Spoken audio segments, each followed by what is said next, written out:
Hello, Ren here. This is a strange subject to cover, but here goes. For the video, I'm just going to show a range of yaoi manga covers, so that newcomers can get a taste of what the industry is like, and the kinds of images Fujoshis will see frequently. All safe for work, of course. I'll put the titles of the manga too for anyone who wants to seek them out. Keep in mind they're all yaoi. Fujoshis have a bad rep. The name literally meaning rotten girl means this isn't exactly new information. For those who don't know, Fujoshis are women who enjoy watching anime with gay themes or relationships.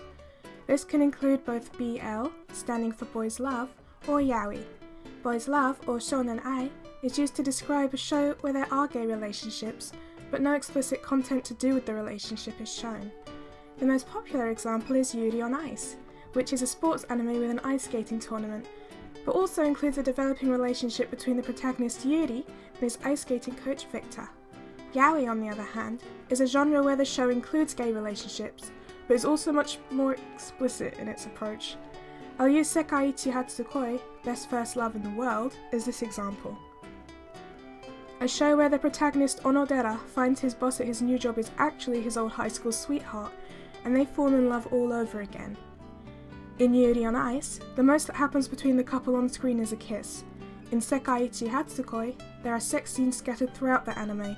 It's even more explicit in the manga. I have watched and enjoyed both shows, since I am a simple creature. They aren't hurting anyone, but these new Fujoshi strains, they're quite damaging. Being a normal Fujoshi is fine. Most of them are fun and hilarious. In fact, I'd have to categorise myself as one, since I frequent the world of yaoi and yuri. But people seem to be underestimating how impressionable some Fujoshis have become, and how misinformation and withdrawal from people who aren't also Fujoshis creates some misguided people in the community. We're talking about people who fall so far down the Fujoshi rabbit hole that they begin fetishizing abusive relationships and ship underage characters. Let's use this painful example. If I go to a popular hentai imageboard website, the tags yaoi with shorta are comprised of 5,334 pictures. I found one of Gon Freaks and Hisoka from Hunter x Hunter. Anyone who has seen the show will know how immoral this pairing is. And when I said I found one picture, that was a lie. There are so many pictures of them together. I am truly baffled. The doujin crowd is even worse.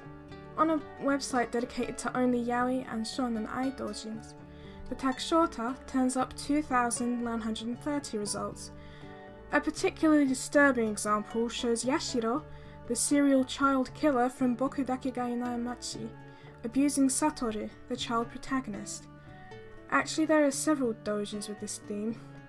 I just went back and counted. There are 13 doujins that are tagged with this pairing. A quote from one of these books. His eyes are full of fear. His lip is bleeding from biting it out of pain. It all makes me excited. Ugh. Here are some comments.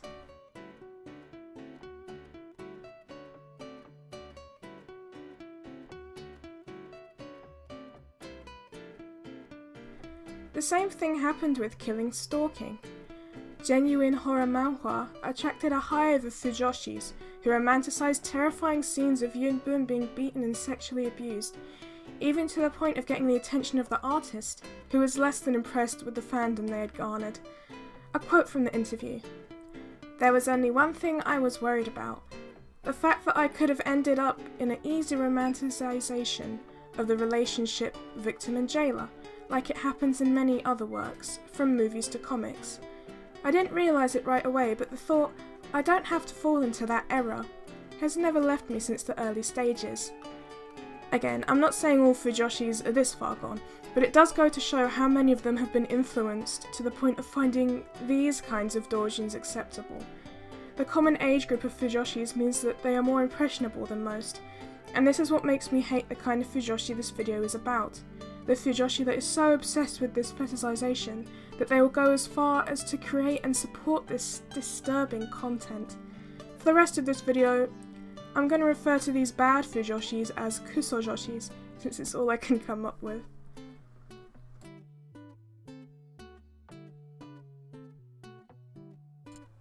The defining trait of the kusojoshi is that they want to force their yaoi fetish onto everything, shipping unconventional characters together and even applying their fetishes onto real-life gay couples and taking the fetish way too seriously.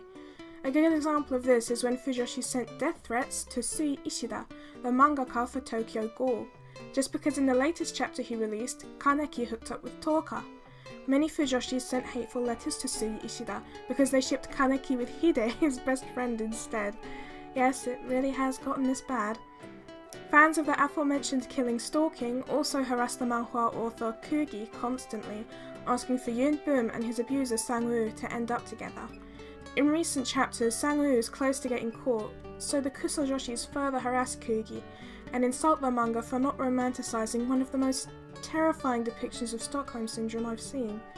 Kugi themselves said they never wanted people to think killing stalking was a romantic story. There's nothing inherently wrong with having a fetish for lesbians or gay couples, but when you apply those fetishes to real people who aren't just drawings for you to whack off to, it's very awkward at best and downright offensive at worst. To hear that your sexuality, which you cannot choose or control, is attractive, is jarring in the least. For something that personal to just become something for someone to fantasize about is quite offensive, especially if it was difficult coming to terms with your sexuality.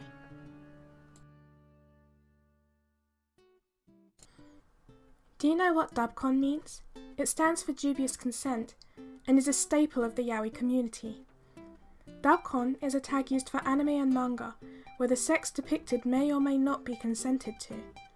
Common scenarios are Guy A only really getting into it towards the end, Guy A being a tsundere and telling Guy B he doesn't like it when his inner monologue says otherwise, stories involving alcohol and drugs, ill-prepared sex that is painful for Guy A, sex that is in a location where Guy A is uncomfortable, e.g. in public, stories involving blackmail. As you can imagine, because of these kinds of tropes, a lot of yaoi is controversial. This is only a small section of the genre, but as with most fandoms, it's concerningly easy to slip further and further down the slippery slope of yaoi. Starting out enjoying cute, vanilla manga can easily lead you down a path to these dubcon scenarios. This can happen because of websites' recommended mechanics. We will click on a new manga after finishing the previous one that has similar tags, only to find that it's a very different strain of yaoi. Exposing yourself to more and more controversial types of stories, most of which are pornographic, can easily normalize dubcon in your head, even to the point where it becomes cliché. And yes, you guessed it, dubcon is often regarded as being annoying and cliché by fujoshis because they come across it so often, and it is used as a clutch by yaoi mangaka in order to initiate a sex scene quickly, without having to create much atmosphere or realism. Because writing a storyline where boy is blackmailed into sex by a popular guy doesn't need as much writing finesse, delicacy and time as a storyline where two childhood friends fall in love with each other. And it's hard to create atmosphere. Here, I'll show you. This romance example is from a manga called Renchin by the mangaka Kakine. Kami-san. Yeah? I want some curry. Curry will take some time, or else it won't taste good. I can't really taste the difference, so if you've got nowhere to go, how about staying here with me? I'm falling in love all over again. Now for the blackmailing example. This manga is called Kuzu de Baka ni wo Nidoto Awanai and is by Narusakarin. Bastard, stop joking around. Don't touch me. That expression of yours is really good. You should resent me more. Cut it out. Why are you doing this? Why? It's because I hate you. You're the worst. Whilst they both have their respective atmospheres, romance tends to be a slow burn with a payoff, which is much harder to construct than a dubcon scene where there doesn't necessarily have to be an explanation of the characters any further than, well, he's a rapist. Granted, this isn't true of all dubcon mangaka. The first exception to come to mind is Harada, which is partially why she is so revered in the community. She can create both disturbing manga and vanilla romance manga, and both are laden with an equal amount of great storytelling and atmosphere. Her dubcon mangas work so much better than ones like Hidoku Shinaide, because her dubcon has just as much slow burn motivation as her romance. I've gone on a bit of a harada tangent here, but my main point is, dakon is a clutch in the BL industry because it's easier to write, and therefore many fujoshis become desensitized to molestation and eventually rape. There's also the argument that BL is damaging to the gay community, since it's full of stereotypes, misunderstandings, and ignorance of real-life men. This tends to happen because many yaoi mangakas are women, creating gay stories for other women. Therefore, no people with actual experience as a gay man have an input into the manga. In other words, it's a story about gay relationships for and by people with no knowledge of real-life gay relationships. The easiest example of this disconnect is the concept of seme and uke. The Japanese translation is similar to pitcher and catcher, but seme and uke are only used by fujoshis, not by real Japanese gay men. Real gay people use the term tachi, top, meaning sword, and neko, bottom, meaning cat. The same applies to the names for a switch, i.e. someone who is willing to take both roles. Fujoshis call them sekes, simply squishing seme and uke together, and gay people in real life call it riba, which is short for reversible. Many fujoshis don't even realise that seme and uke aren't appropriate labels for real life people. That's a bit concerning, especially since we established earlier that kusojoshis do tend to project their yaoi knowledge onto real life people. If we stick with the whole seme uke shebang, it takes us neatly onto the next reason why people aren't too fond with yaoi's portrayal of same-sex relationships. I'm going to show you some characters, and we're going to play a game called seme or uke. Now, I know it's not very nice to judge people's orientation just from looks, but kusojoshis do this a lot when they decide ships and things like that. I've also known kusojoshis to try and guess who is seme and uke in real life relationships, which I can't stress enough isn't cool. So yeah, sorry about the philosophy behind this section, but I need it in order to prove a point, so let's get started.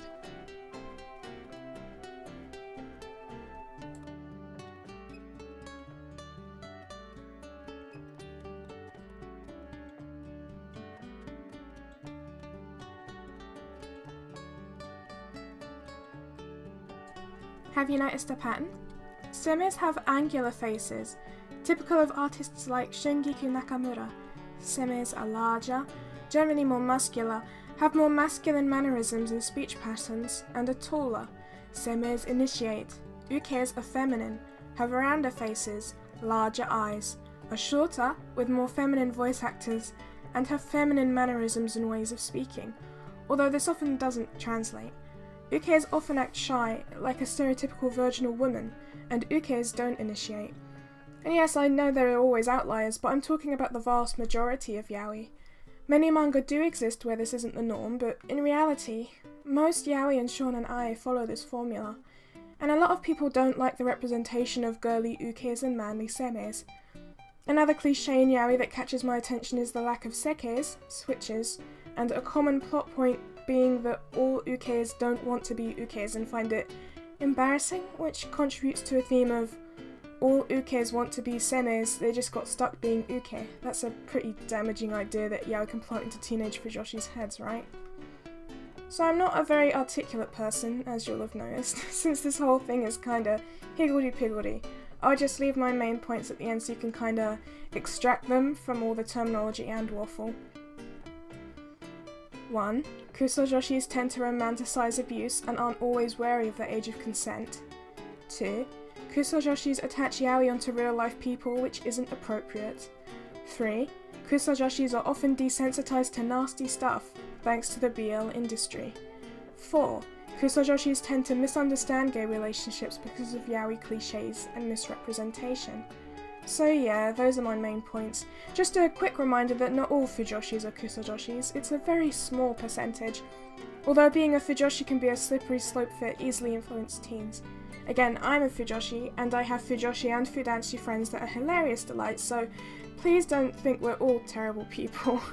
And sorry if my overpronouncing the Japanese words gets on your nerves, it's something I can't help. I'll leave available sources in the description, but be aware a lot of my knowledge is just from exposure to the community and so can't be documented together. My knowledge of Japanese also comes from the fact that I speak it, not from an article, but I did of course double check everything to make sure I didn't misspell or misremember any words, so I'll leave the article I used to double check in the description too. That's all for now. Have a nice day.